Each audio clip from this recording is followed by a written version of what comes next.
نے جناب یوسف علیہ السلام نو کھوہ وچ سٹیا نا تے قافلہ آ گیا، انہیں ڈول پایا تے جناب یوسف ڈول پکڑ کے تے کنویں دے باہر آ گئے.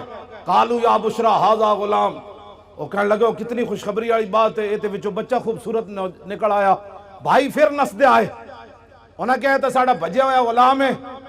انہیں کہا ان کی پروگرام ہے، انہیں کہا وَشَرَوْا بِثَمَنٍ بَخْسٍ دَرَاهِمَ مَعْدُودَةٍ وَكَانُوا فِيهِ مِنَ الزَّاهِدِينَ. انہیں کہا سی غلام بیچنا ہے، نسن دی بڑی بھیڑی عادت ہے، چاند کھوٹے درہم ہی دے دیو، اسی یہ غلام بیچنا ہے. جناب یوسف دی قیمت لگی بازار مصر وچ. اے علماء کم از کم 6 مہینے جمعہ پڑھا سکتے ہیں سورہ یوسف دے ہوتے، تسی کیوں نہ پڑھا دے جمعے؟ سورہ یوسف پڑھ کے دسو قوم نو کہ جناب یوسف دی صرف قیمت پئی ہے بازار وچ. رب 7 سال قات لے آیا مصر وچ، 7 سال قات سالی آ گئی. دودھ پیندا بچہ بھی جدو جناب یوسف دے پیراں وچ وکیا نہیں سی نا، دودھ پیندا بچہ بھی جدو ماں پہ ویچ کے نہیں سننا گئے، اس وقت تا رب قات نہیں ہٹایا. رب اپنے نبیوں دی عزت دے بارے اتنا غیور ہے، وہ تو جناب یوسف ہے اور امام الانبیاء کی بات تو ہے. خبیب بن عدی دی قبر ہے جی کدھر نشان، حضرت خبیب بن عدی صحابی رسول دی قبر دا نشان ہے. مشرکین مکہ نے آپ نو سولیوں تے بدھیا، پہلے سولیوں تے بن کے نا پھر انہاں پورے عرب نو بلایا. انہاں کیا امام الانبیاء دے غلامہ نے جدہ جدہ بندہ ماریا، جنہوں نقصان پہنچایا. ایک غلام قابو آ گیا خبیب بن عدی، اسی نو بند دیتا ہے سولیوں تے. آؤ تے تلواراں تے نیزے لے آؤ تے چھرے لے آؤ تے چاقو لے آؤ تے تیر لے آؤ، ایک بندے کوڑو تسی بدلہ لو. تسی سوچ سکتے ہو ایک بندے کوڑو کتنا بدلہ انہاں لے ہونا. سب تو زیادہ ظلم خبیب بن عدی نال ہویا. انہاں کینچیاں نال آ کے آپ دا ایک ایک جسم کٹیا اور آپ نے پھر تختہ دار ہوتے ترانہ پڑھیا. مکہ تو حضور بہت بعد اچ فتح ہویا نا جی. آپ نے جتھے مقام تنعیم ہے نا مسجد عائشہ، اس مقام ہوتے آپ نے تختہ دار جدو آپ دا جسم کٹ رہے سن نا اور دوروں ہٹ کے نشانہ بن رہے سن، لو تو نہیں سی نا، خبیب بن عدی دا جسم تا انسان آڑا ہی سی نا. دوروں ہٹ کے انہاں دے نشانہ باز، دوروں ہٹ کے آپ تے تلوارہ نال آپ تے چھوڑے لا رہے سن. ایک ایک جسم نے ایک چھوڑے جو لکڑی دے چھوڑے لا دین انج لا رہے سن تے آپ انجے تختہ دار ہوتے بدے ہوئے سن. تے آپ نے انہوں نے ویکھ کے فرمایا تم کیا سمجھتے ہو کہ میں نے جن کا کلمہ پڑھا ہے میں بے وفائی کر جاؤں گا؟ آپ نے تختہ دار ہوتے پھر ترانہ پڑھیا اور ترانہ تا محفوظ رہ گیا کہ حضرت سعید بن عامر الجمحی بعد جدو مسلمان ہوئے تے حمص دے گورنر بنے تے فاروق اعظم کو شکایت آئیاں بھائی گورنر نو مرگی دی بیماری ہے. 4 شکایتان اے علماء بیان کرو، اور کیوں نہ بیان کر دے تسی سیاست؟ انہوں نے کہا رسول اللہ 10 سال خود سیاست کی تھی، ممبر تے بھی حضور ہی بیٹھے، تختوں تے بھی حضور ہی بیٹھے، عدالتہ بھی رسول اللہ دیا سن، بازارہ بھی حضور دا دین سی، کیوں نہیں تسی بیان کر دے؟ تو انہوں کمیٹیاں کہہ دیاں مولوی صاحب تسی سیاست دان ہو گئے ہو. انہوں نے کہا جس نبی دا میں کلمہ پڑھیا اور نبی نے سیاست کی تھی. یہ حضور تاں گل محفوظ رہ گئی کہ سعید بن عامر جڑے اس موقع تے موجود سن نہ جو کلمہ نہیں سی انہاں پڑھیا، بعد جو انہاں کلمہ پڑھ لیا.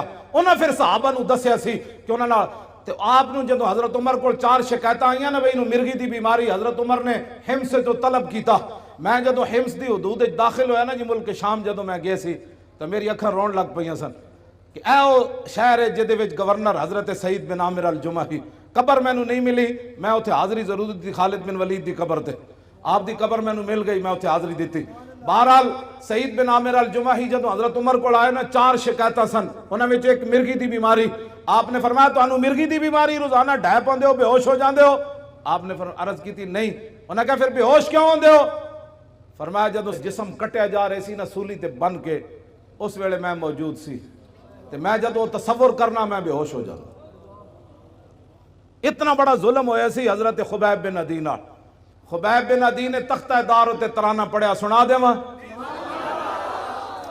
لقد جمع الاحزاب حولی والبوا قبائلهم واستجمعوا كل مجمعی وكلهم مبدل العداوة جاهد علی لأنی فی وساکم بمضیعی وقد جمعوا ابناهم ونساهم وقربت من جزع طویل ممنعی وقد خیرونی الکفر والموت دونا وحملت عینای من غیر مجزعی فلست بمبدل للعدو تخشعا ولا جزعا انی الی اللہ مرجعی وما بی حذار الموت انی لمیت ولکن حذاری جحم نار ملفعی. جب آپ کا جسم کٹ رہے سن تو اس شعر دا معنی میں فرمایا میں موت سے نہیں ڈرتا، موت تو ایک دن آنی ہے. وما بی حذار الموت انی لمیت، فرمایا موت میرا کچھ نہیں بگاڑ سکتی، آج نہیں تو کل تو اس نے آنا ہی تھا. ولیکن حذاری جحم نار ملفعی، میں تے اس جہنم دی اگ دے شعلے کو ڈرنا جڑا پورا لپیٹ چ لے لوے گی. ہاں فرمایا موت سے میں نہیں ڈرتا، میں تو اس آگ سے ڈرتا ہوں کہ حضور سے بے وفائی ہو گئی تو پھر کیا ہوگا.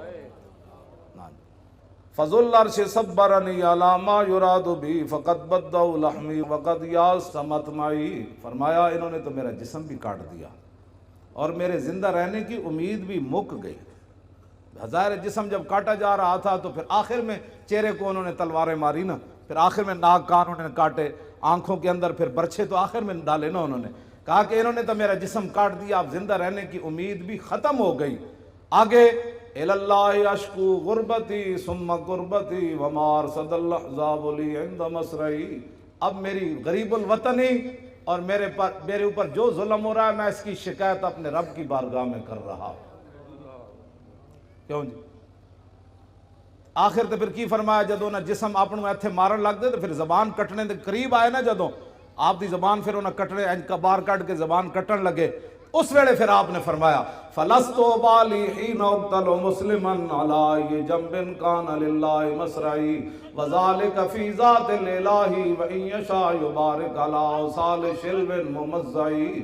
فرمایا میری زبان کاٹنے کے بعد اب یہ خاموش ہو جائے گی. فرمایا سن لو، مجھے تمہاری اب زبان کاٹنے کے قریب آ گئے، مجھے اس بات کی کوئی پرواہ نہیں تم میری زبان کاٹنے لگے ہو، اس لیے کہ میں دنیا سے محمد عربی کا غلام بن کے جا رہا. ہاں جی توجہ جی. فرمایا یہ سب کچھ میں اللہ رسول کے لیے برداشت کر رہا ہوں. وَذَلِكَ فِي ذَاتِ الْإِلَٰهِ وَإِن يَشَاء يُبَارِكْ عَلَىٰ أَوْصَالِ شِلْوٍ مُمَزَّعِ. فرمایا میرا جسم کاٹ کر تم تاڑیاں مار رہے ہو کہ ہم نے حضور کے غلام سے بدلہ لے لیا. فرمایا جس رب کے لیے میں نے یہ اذیتیں برداشت کی ہے نا، میرا رب قادر ہے میرے کٹے ہوئے جسم کو پھر جوڑ دے گا. ایسے کر دے